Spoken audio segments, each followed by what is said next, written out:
Hi, church family.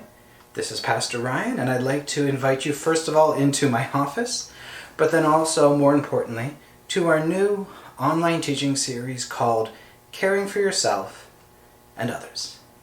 As you can probably tell from that title, this series is going to look at self-care first of all, caring for ourselves, and also caring for other people.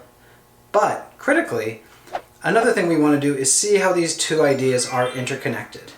How, as we care for ourselves, we're better positioned to care for other people, and also as we care for other people in community, we also have our needs met as we have an intrinsic need for community and for service even. Now, as we start this series, I doubt that many of us as Christians doubt or question whether we're called to care for other people. We know we're called to love others. We may feel guilty about not doing it as often as we feel we should, especially these days during COVID-19 when we are all so overwhelmed, tired, and burnt out. It can feel like we have nothing in us to give, but we know deep down God does call us to give.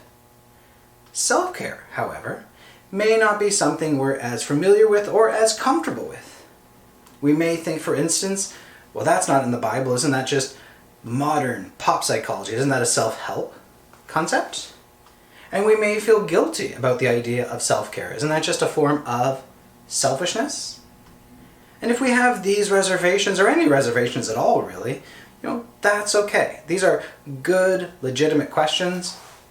And it's healthy to ask questions because they force us to think, to really think things through, which we always want to do. And also, certainly, we can't blindly accept everything the world puts forward under the label of self-care as being good or healthy. We have to use some discernment. Still, I want us to see, as we get started, that there is a sense in which caring for yourself in the proper way is a very good and a very biblical thing. Now, that doesn't mean that there are any verses in the Bible saying, "Thou must care for thyself." Instead, what we get is actually more powerful and more persuasive. Instead of simply commanding self-care, the Bible actually assumes it throughout. Self-care, the idea that we are looking to care for ourselves, is assumed throughout the Bible. For instance, just to give you a few examples, look at Psalm 34, 11 through 14. "Come, O children, listen to me. I will teach you the fear of the Lord. What man is there who desires life and loves many days that he may see good? Keep your tongue from evil and your lips from speaking deceit. Turn away from evil and do good. Seek peace and pursue it." Here, the psalmist calls us to fear the Lord and to walk in his ways, to follow him. Well, why? Because it's in our best interest. Because it's good for us. It leads to many days and to seeing good.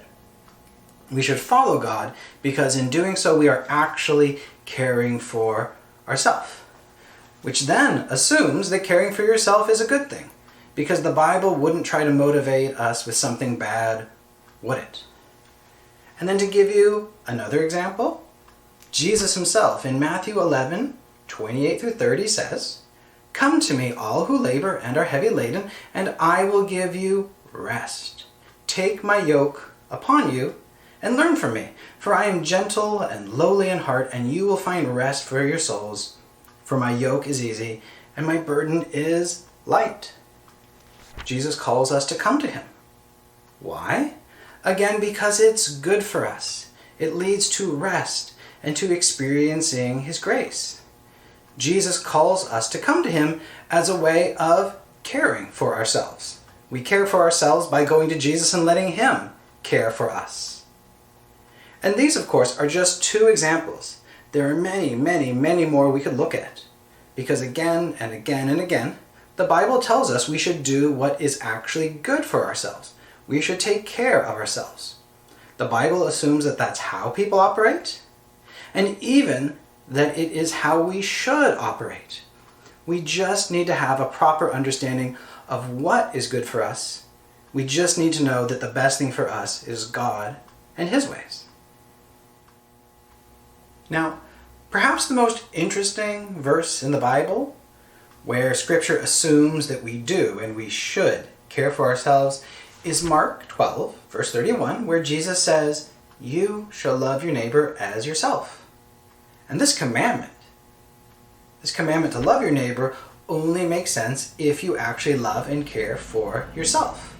Otherwise, if you don't love yourself, then calling you to treat others as you treat yourself, calling you to love others as you love yourself, is actually calling you to neglect or even to abuse them. But sadly, a lot of us do actually neglect and abuse ourselves. Most of us don't take as good care of ourselves as we should.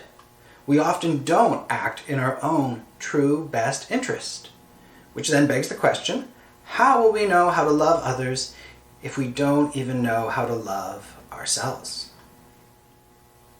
As we embark on this series on loving ourselves and loving others, I want you to know that caring for yourself is actually a good thing and even a biblical thing, so long as we go about it in the right way, which of course is God's way. And I want you to know that doing so, caring for yourself, is actually vital. Because if you don't care for yourself, how will you have anything in you to give? How will you even know how to give and to love other people?